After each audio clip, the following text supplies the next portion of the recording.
Hello, and welcome to the BYU Family History Library webinar series. We're glad that you could join us today. I'm Marin, and I'll be your host for this webinar. Please make sure that your microphones and web cameras are disabled during the presentation to provide a smooth webinar. During the webinar, if you have any technical difficulties, you can use the chat box and I can address your concerns. You're welcome to use that chat box during the webinar for comments and insights. However, all questions will be addressed at the end of the presentation. Our upcoming webinars are on the 17th, that's Friday at 4 p.m. Mountain Time. We'll be hearing from James Tanner. He'll be giving a presentation on discovering the unindexed records in the Family Search Catalog. And following that, on Wednesday, we'll be hearing from Dr. Roger Minert. He'll be talking about Germans in American church records. So that'll be Wednesday at 4 p.m. Mountain Time. And then to end the month, we'll be hearing from Susan Hoffman. She'll be talking about immigration and naturalization. That's also a Friday at 4 p.m. Mountain Time. If you have any comments or questions, you're welcome to email at fhl_webinars@byu.edu.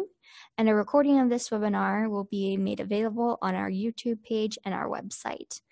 If you'd like to access previous webinars, you can visit our YouTube channel, like I said before, or our website on our webinar index.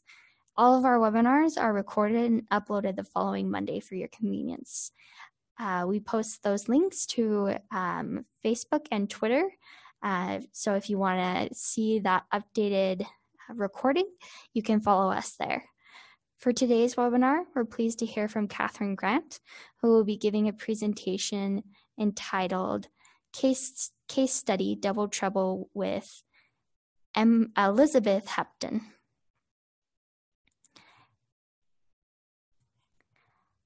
All right. And after years on the sidelines, Kathryn started doing family history and discovered that she loved it. Her specialty is helping new family historians find success and maybe even avoiding some of the mistakes she's made. Kathryn teaches Sunday classes at the BYU Family History Library. She also presents at Riverton Saturday seminars and other family history events. Her column on family history ran in the Nauvoo Times for about a year and is still available online. Kathryn works for the Church of Jesus Christ of Latter-day Saints as a technical writer and instructional designer, focusing on usability and process improvement. Besides family history, she loves uplifting music, thought-provoking books, and watching the sunrise. And if Kathryn is ready, we'll have her potential plans, drawing up plans for. Thank you, Marin. Great. Let's just get the screen set up here.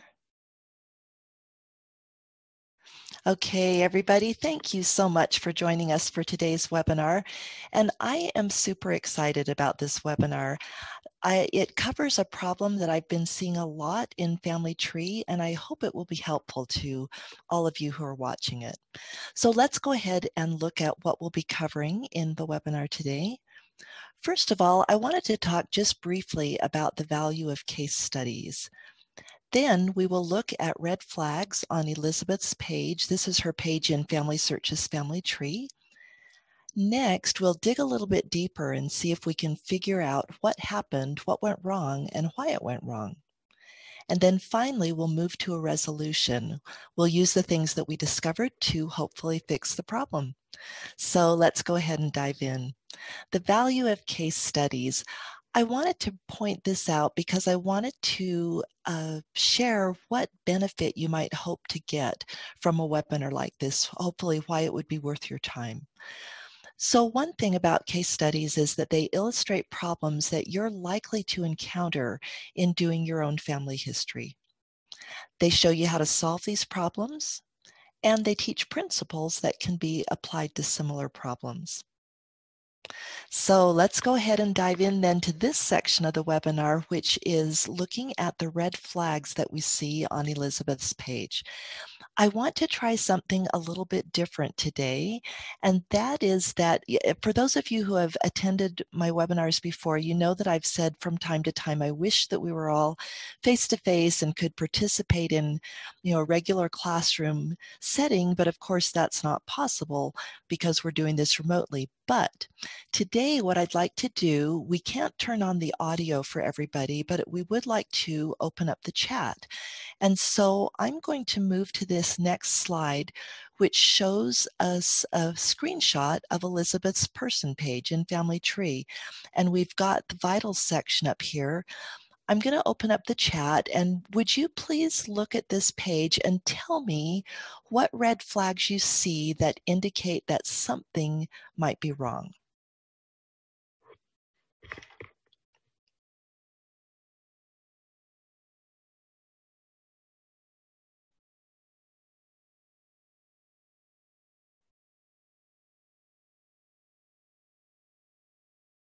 And we'll give you a few moments to look that over. I know it's not always immediate when you're trying to look and see what could possibly be a red flag.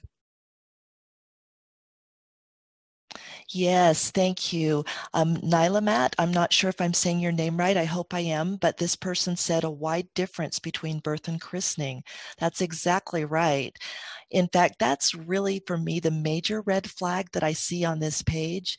Tammy, thank you. Is that there's a wide difference both in the date and also in the place. So as you look at this, I had to ask Google Maps because I didn't know the distance. But when I checked the distance between Greetham, Durham, and Quadring, Lincolnshire, it's about 165 miles. Back in the early 1800s, it was very unlikely for a person to travel that far to have their child christened for several reasons.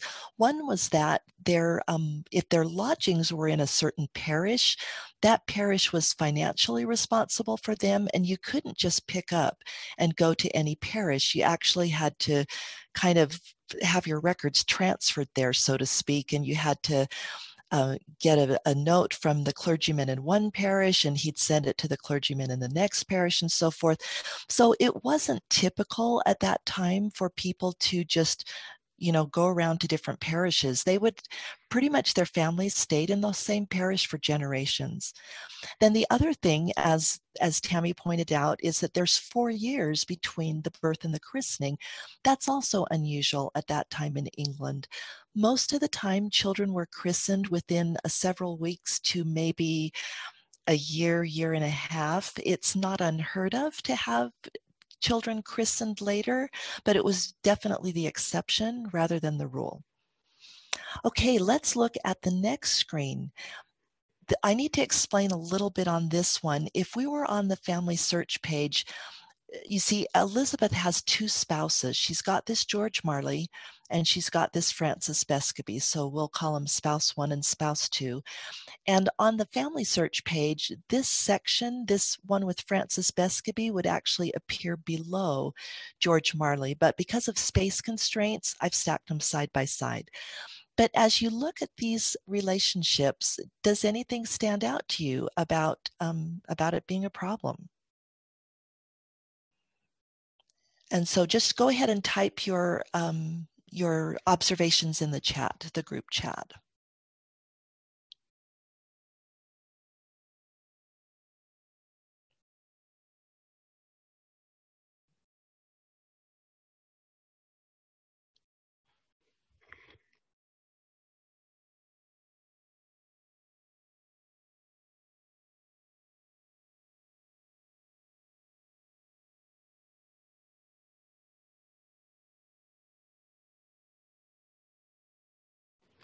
Yes, both Joanne and Tammy have mentioned issues with the marriage. So we've got one marriage here in 1835 in Durham. We can't see the whole place name there, but it is in Durham County. Then we've got another marriage taking place in just a few years later, 1839. And then, as Liz Margetts pointed out, and Liz, I should talk to you later because I've got Margetts in my line. That's pretty cool. But as Liz pointed out, the children overlap. So we have got one woman married to two men having children with both men at the same time. Now, that's pretty unlikely, right? I'm trying to think of a scenario in which that would even possibly work. I can't even imagine how that could be possible, and especially because they're 165 miles apart. So this poor woman, she's running back and forth, trying to keep two households running 165 miles apart. Probably not. So that's another huge red flag that something's wrong with Elizabeth's record. Let's go on to the last part that we want to look at. And in this one, now I've removed Francis, the second marriage, from this side. And now we're seeing the regular thing we would see, which is Elizabeth's parents. So what problems do you see with this screen? What red flags do we see?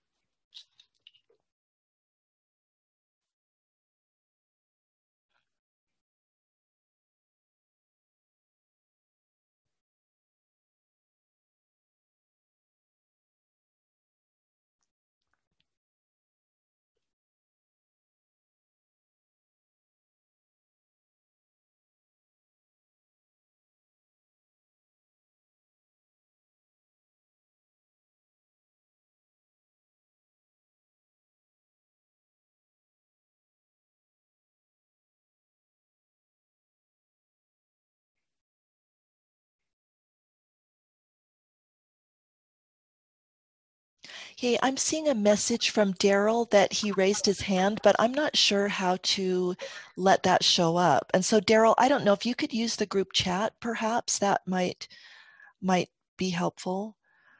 So Joanne observed that Elizabeth Kearsley was born in 1771, and she's having a daughter born in 1812. Not totally impossible, but kind of unlikely, right? So Joanne, thank you. Good observation. Any other issues that you see here?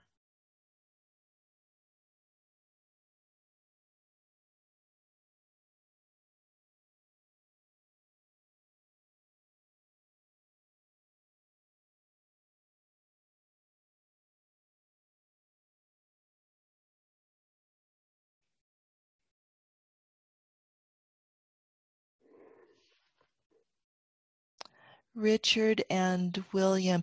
Yeah, on that one, I don't know. That's a really good question. We would definitely need to check that out if Richard and William were twins. Yeah, the Winifred, you've hit on something there. The ID doesn't match. So you look at these parents and you see there's a John Hepton and there's Elizabeth, then there's a William Hepton and there's Elizabeth, and the PIDs are totally different. And so what we're actually seeing there is two sets of parents. Now, again, is that impossible? No, one could be adoptive and one could be biological, but back at that time in England, that was probably pretty unlikely. And Liz Margetts comments that we've got a lack of sources here, which is also true. That's not visible on this screen, but if you go into Family Tree, then you would notice that that there weren't, at least before we started cleaning up this record, there weren't a lot of good sources. So we've got a little problem here in that she's got two sets of parents and they probably aren't both right. So thanks, you guys. I'm encouraged by how well that worked to use the chat. And I would love to get your feedback on whether you found that helpful or not. Maybe at the end of the webinar, just leave some comments. But if you like that, we'll do that again in future webinars where we have that kind of participation. So just to give a summary of our red flags, The birthplace and the christening are 4 years apart, and they're in completely different counties.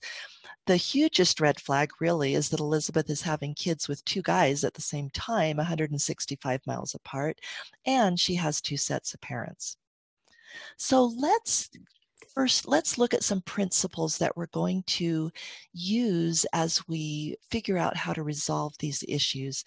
The first principle that I wanted to point out is that it's important in family tree to watch for improbabilities, like a person having children with 2 spouses at the same time. I think if people would look at those things before doing a merge or before joining children to certain parents, it would stop a lot of the problems that we're seeing with incorrect merges or incorrect relationships. So just doing a quick sanity check is a really good thing.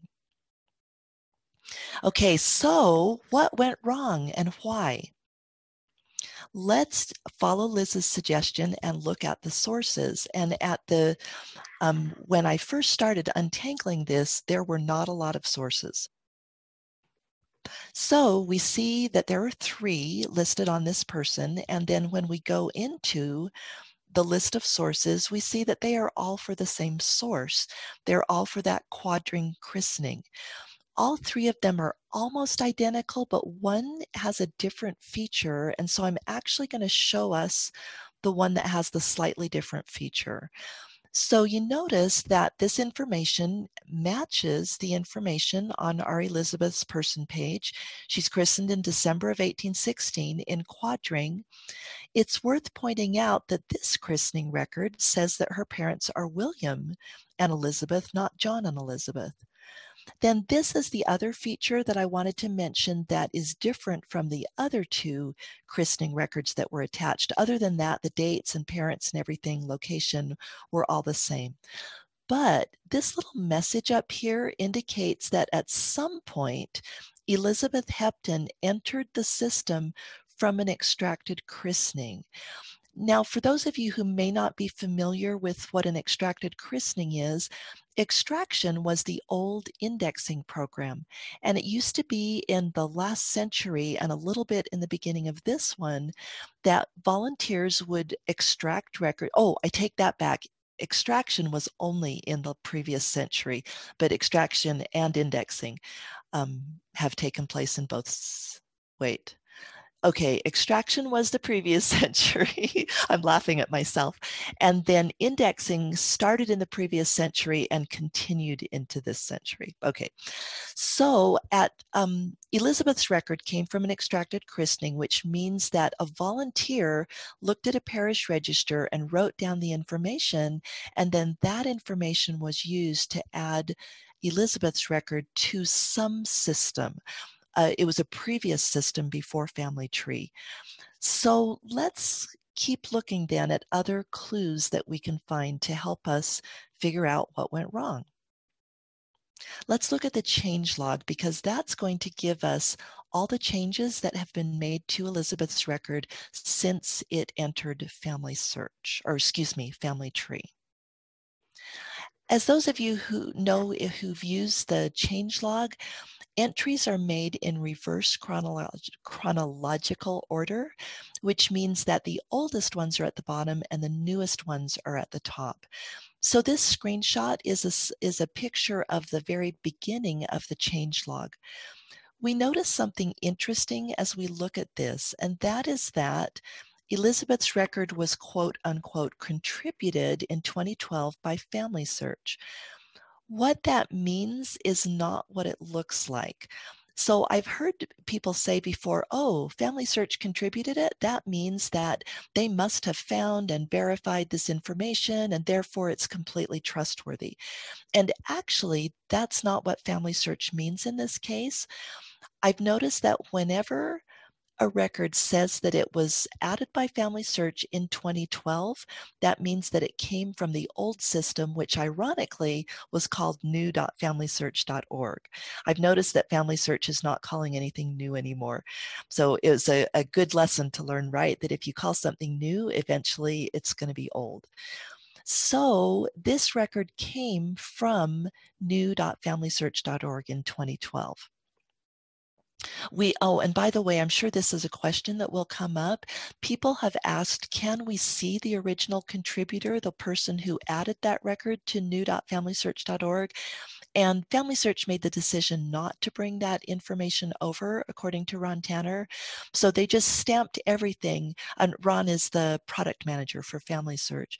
So they just stamped all the records that were moved over with Family Search as a contributor, and they will all have a date in 2012. So that's a helpful piece of information to know that this record came from the old system. Now, here's interesting information that her parents came in as William, Hepton, and Elizabeth. What does this remind us of? She's got a set of parents named William, Hepton, and Elizabeth, and that's also what showed on the christening record. And we know that at some point, Elizabeth's record was created from that christening record. Now, here's the part where it starts to get a little bit sticky. We see evidence that Elizabeth had two families in the old system. She's here with George Bescoby as a child. She's here with Marley children. She's got a Marley marriage. And so we can tell from this that the problems didn't start in Family Tree, but they actually started in new.familysearch.org. They allowed merging, so to speak, back then, but they called it combining or doing a combination.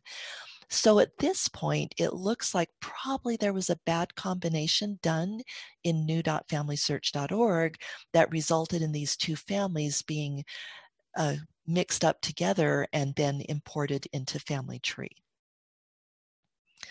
As we scroll up on the changelog, we find a very helpful clue, and that is that a merge did take place in the new system. So we have a suspected bad combination in the old one, and now another merge that's taken place in our current system, Family Tree. I want to open it back up now to comments because I want to everybody to look at this reason statement. And first of all, I want to say major kudos to this user that did the merge for including a reason statement, because we're able to see what they were thinking and then kind of sanity check that. I also want, as we look at this reasoning, I'm going to ask you what's the problem with the reasoning, but I also want us not to have a spirit of criticism, because I'm very, very sure that this person was doing their best and was probably relying on information that they had been taught, because the mistake that she actually made is a mistake that I've heard taught in a class. And so with compassion for this person who was doing the best that they knew how to do, what is the problem with the reasoning that she has given in her reason statement? Oh, and while you're thinking about that, to answer Tammy's question, does that mean extracted records are not valid? And Tammy, no, thank you for asking. Extracted records are actually among the most valid because they typically came from primary sources, something like a christening or a marriage or a burial. The problem happens when people do merges that are not correct, and then that information gets corrupted. But an uncorrupted extracted record is one of the most reliable types of records or I should say, people created from extracted records are some of the most reliable ones, as long as they haven't been incorrectly merged. Tammy, thanks for asking that.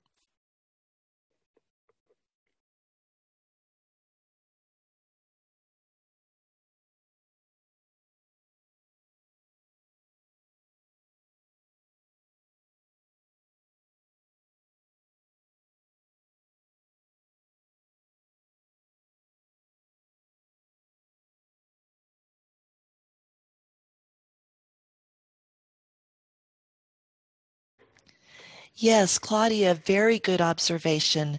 There's no sources that support this assertion, and we'll actually see that as we move further through the webinar. Yes, Tammy, I agree. This person needed more sources before making that assumption. So I'll tell you the thing that I suspect she was going off of, again, because I've heard this taught in a class by a well-meaning teacher, and that is that in family tree, relationships trump everything else. In other words, you can always rely on relationships, and so if something contradicts the relationship should be primary. But that's actually not the case. So here's a summary. It assumes relationships are correct despite other conflicting information, such as different parent names and that problem that we've already noted about the birth information and the christening information. But the trouble is that relationships and family tree can be wrong, just like other information. So when you look at a record in family tree, there is absolutely no guarantee, and Family Search never makes this guarantee. There's no guarantee that any of that information is correct. It is possible that any part of that information is incorrect, and that's why sources are so important, as a couple of our viewers have pointed out today. So what happened is that this merge probably compounded a bad combination from the old system. So first of all, we got a corrupted record from the old system. Then based on incorrect information, a merge was made in the new system. So we come to our second principle of problem solving, and that is to realize that in family tree, any information can be wrong: dates, places, relationships, sources, or reason statements. So we can never take anything for granted. We always want to be sure that we've got proof of our assertions. I wanted to throw something else in here. Just to reiterate, it kind of repeats a little bit what I said earlier, but we have to be so careful about imposing our own cultural expectations on a different culture and time period. I could imagine somebody, when they made the original combination in new.familysearch.org, saying, well, the names are the same and they're both in England and people move around, right? So why shouldn't she be born in Durham and christened in Quadring? I know people that were born in one state and maybe had their baby blessing in another state or something like that. And so what, you know, it sure looks good to me. I don't see any reason why they shouldn't have moved. I could see someone having that reasoning. But if we look at the culture and the practices of people at that time, as I mentioned earlier, people very rarely moved out of their parish in the early 1800s. They'd stay there for generations. And if they were poor, they couldn't afford to travel great distances. And so to impose a modern American or European culture on the old culture can lead us to false assumptions. So become familiar with the culture that you're working in and the time period, and be sure that your assumptions are accurate for that culture. Okay, let's look at a summary of our clues. We have seen that there is a christening record for an Elizabeth Hepton who was christened in Quadring with parents William and Elizabeth. We know that Elizabeth's record came into family tree from the old system. We know that at least some of the problems were created there or possibly in an earlier system, but honestly, I really suspect that they were probably created in new.familysearch.org. And then finally, the problems from the earlier system led to an incorrect merge in family tree. So that actually leads us to two next principles that we're going to use to solve this problem. The first one is one of my favorites, which is to use what you know to discover what you don't know.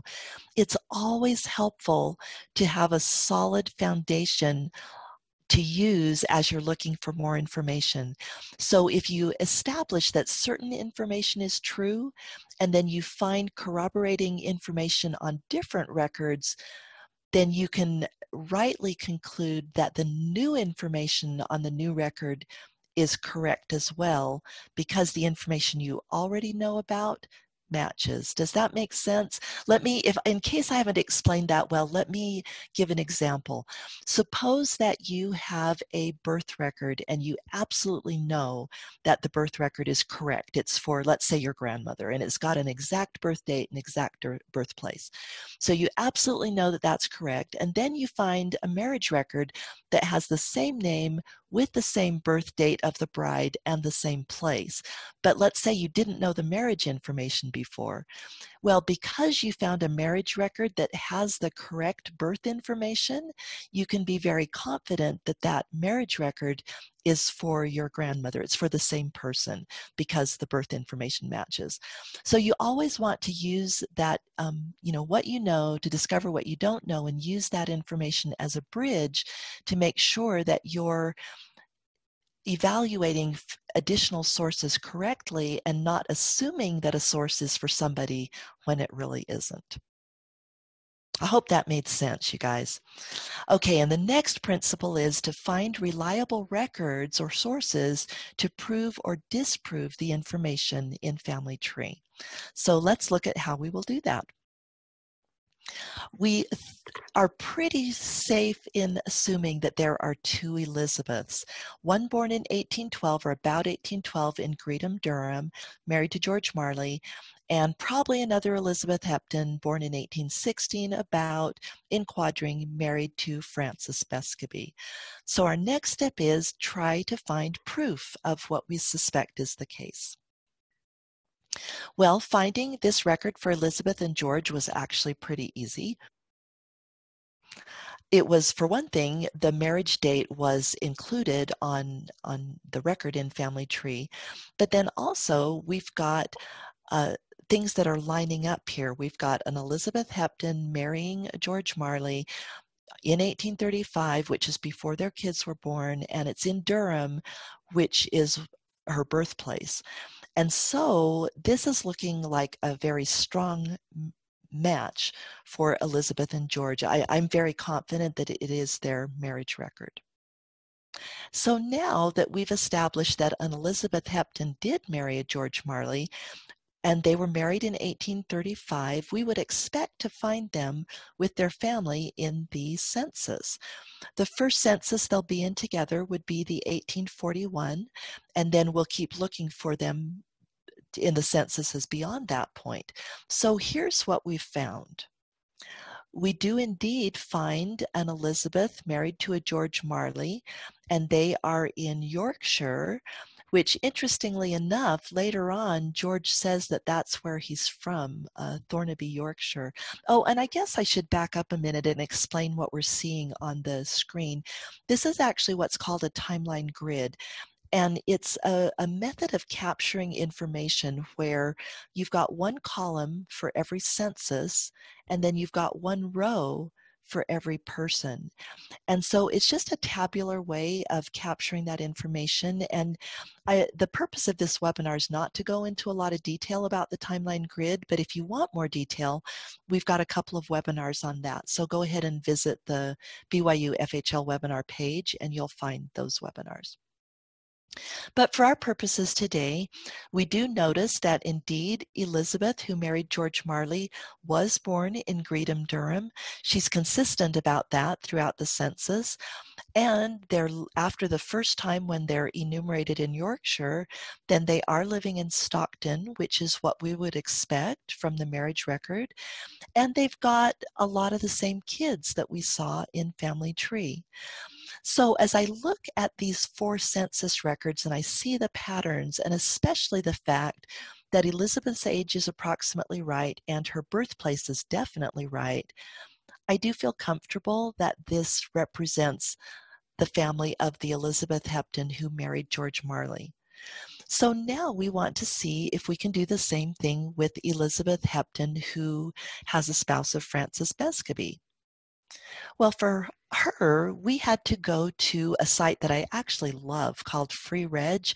It's created by volunteers, and they have transcribed a number of English parish registers. I've been able to find English christenings and so forth on that site that I have not found in other locations. So if you do a lot of English research, that is a great site. Just Google Free Reg, F-R-E-E-R-E-G, like it says up here. That stands for Free Register, as in parish register. So as we look at this marriage record, we see that the marriage took place in Quadring, and I want to make an observation about that. In terms of understanding the culture, in England at this time, almost always the bride was married in her home parish. And so you notice down here that her husband, Francis, was from Swineshead, which was not that far away, kind of a neighboring parish. But the fact that this marriage took place in Quadring and that Elizabeth was christened in Quadring provides strong evidence that it really is for her, and it makes a lot more sense than Elizabeth being christened in Quadring and then going off to Durham to be married. Again, not impossible, but at that point, that period of time in England, somewhat unlikely. So this marriage looks a lot more valid for the Elizabeth that was christened in Quadring. And we notice, oops, sorry, went too fast there. We notice something else on this marriage record, and that is that once again, her father's name is William. So we're starting to see a pattern here that the Elizabeth christened in Quadring never is associated with a dad named John. She's always associated with a dad named William. So let's see if we can do the same thing now and find this family in the census.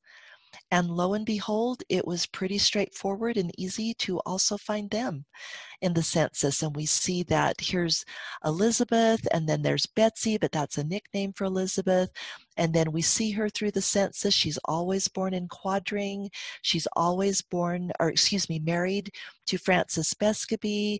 They're living in Swineshead here, which is what we would expect. Donington, I found out, is a small area in the same general area, and so they haven't moved a great distance here. They're still living probably within the same 10 to 15 mile radius. So and the kids are the same here that are connected to them in family tree. So we've pretty much established that we've got two separate families living in two separate places, and there is absolutely no way that the same Elizabeth could be having these two families with these two men. They absolutely have to be separate women. So our next steps then, we can't repair that incorrect combination from the old system, but we can fix the incorrect merge that was done in family tree. So that'll be our first step, and then our second step will be to correct the information and the relationships. So I've gone into the changelog, and we see where this merge was done, and it isn't possible to unmerge because changes have been made to this record since the merge was done. So my only option is to undelete this deleted Elizabeth. Now, it's beyond the scope of this webinar to actually walk through every step of doing that undelete, but if you're interested in step-by-step instructions, check out our webinar page, and there's a webinar called Resolving Duplicates or something like that. It's one of my earlier webinars. There's actually 3 of them there, but one is older, and I wouldn't recommend the older one. I would recommend the new one, and it's a 2-parter, and the part that you want to look at is part 2 that tells you how to restore a deleted person or how to undelete them. So let's just say we'll go with, not going step by step, but I am going to undelete this person. And when I do, we end up with 2 Elizabeth Heptons in the system, one with this PID, LLMX-SJY, and the other is our original, the M2J5P43. So what do we do now with these 2 Elizabeths? Let's take a look at the one that we just undeleted, and we'll see the reason for that in just a minute. But before we go ahead with that, I want to mention the last principle of problem solving, and that is that it's important to determine the intended identity of each record insofar as possible. So instead of earlier how the advice was to rely on the relationships, I haven't found that really to be the most effective way, but I have found it effective to do my best to determine who the person was intended to be when they were first entered in the system. So let's go ahead and see if we can determine that. So here's our undeleted Elizabeth, and notice what happened when we undeleted her. Only the Durham information remains.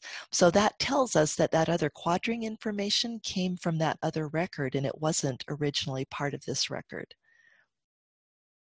Not only that, we've now only got one set of parents and only one spouse. Now there is an issue that she doesn't have all her children, but we'll explain why that happened and how to fix it as we look at these next slides. The one thing I did want to do before we go on is to look in the change log and see if there's any evidence of other merges or association with the Bescoby family, anything that would help us know who this person was intended to be. As you look at this, this is the entire changelog, and there is no, actually, I take that back. I'm not sure it's the entire one, but if it's not, it's very close to the entire one. There's nothing in this changelog that indicates any association with the Bescoby husband or children. And the only thing we see in this changelog is evidence that this Elizabeth was born in Greetham, Durham, died in Durham, and married George Marley, and we know that that marriage took place in Durham. So we can be very confident that this record, this LLMX-SJY, was intended to be Elizabeth Hepton of Durham, who married George Marley. Let's look now at the other Elizabeth, the original one. This one is not so easy to sort out, and there's a reason for that. You notice that the vitals still show a mix of Durham and Lincolnshire information. The reason for that is that undeleted records are restored to their pre-merge condition, so that other Elizabeth was restored to exactly how she was before the bad merge. But the system doesn't know how to untangle the bad information that has been added to this Elizabeth. So we undeleted the other one, but this one was the surviving one that had since been changed since the merge. So the system says, I don't know how to sort out that information. I'm just going to give it all to you. So sorting out this information has to be done manually. We also see that she still has two spouses and two sets of children and two sets of parents. And this is where it gets a tiny bit tedious, but I've got to tell you, it's such a satisfying feeling, and I'm sure that a lot of you have experienced this too, such a satisfying feeling to clean it up, clean records up, and be sure that they're completely accurate and that all the bad information has been cleared out. It's just, this is where we're trying to go with Family Tree, right? It's supposed to be a complete and accurate record of the human family.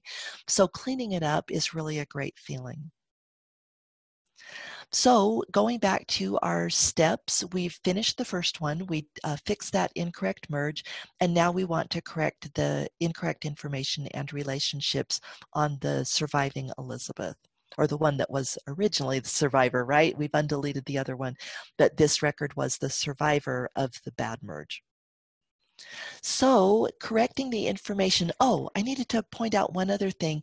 Because we're certain that the other Elizabeth is the Durham Elizabeth, and because we have evidence from the sources that at some point this Elizabeth was created from that quadring extracted christening, I think we're safe to call this Elizabeth the quadring Elizabeth and let the other one be the Durham Elizabeth. The only possible issue here is that we know there were probably bad merges done in new.familysearch.org, and so probably on the back end, or in the system that we can't see, the programmers can see it, but we can't, There are probably some incorrect combinations in there, but there's actually nothing that we can do about it. So the best we can do is to clean up this record to represent the Quadring Elizabeth and let the other record be the Greedham Durham Elizabeth. So I need to get rid of any Durham information on this record, and I not only want to get rid of the incorrect information, but I want to add correct information so that it makes it less likely for a bad merge to be done in the future. So I wasn't able to find an exact birth date on her, but based on the census and based on the christening and based on the knowledge that people did not go long distances to christen their children. Oh, and yeah, based on the census, it actually said she was born in Quadring. So we're comfortable that this information here is correct for her. She's born about 1816 in Quadring, Lincolnshire. Then I was actually able to find her death and burial information. And those of you with sharp eyes may notice that we've got a death location of Donington and a burial location of Swineshead, and you may be questioning that, and good for you if you did, because we want to be careful. Fortunately, this information is actually given on her burial record. It says that her abode is Donington and that her burial took place at the Swineshead Church. And so that's the reason, is the cemetery was in Swineshead, but her home was actually in Donington, and they're very close together. And now we need to correct the relationships. So we need to move George Marley over to, actually, I take that back. We need to disconnect this George Marley from her because he's connected to the other Elizabeth. So right now, actually, this George is connected to two Elizabeths. We want to break the relationship between, okay, wait, I'm not explaining this very well. Okay, this Elizabeth is the Quadring Elizabeth. That's what we've decided. So we need to disconnect her from this George Marley, and we need to move all these kids over to the George Marley and his spouse Elizabeth from Durham. Then we need to disconnect our Elizabeth from these incorrect parents. And then you remember when we looked at the other Elizabeth, those parents were already connected to her. And so we just need to remove them from this Elizabeth. So we go ahead and do that. And then let's look at how the records end up.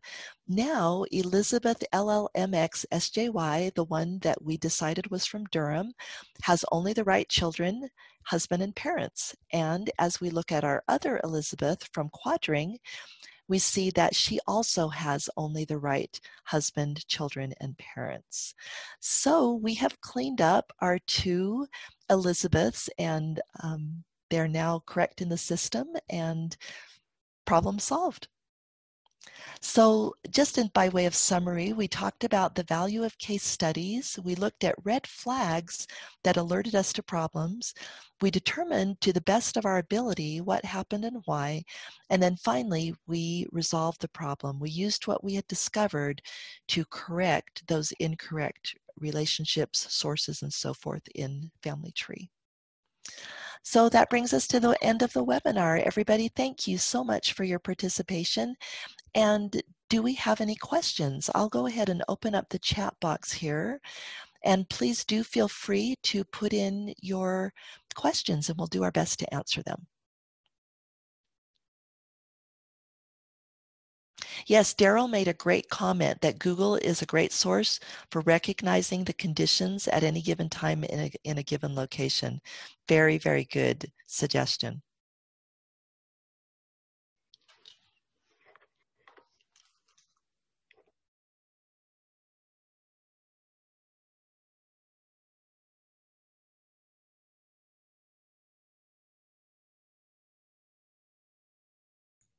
All right. Thank you, Kathryn, for that wonderful presentation.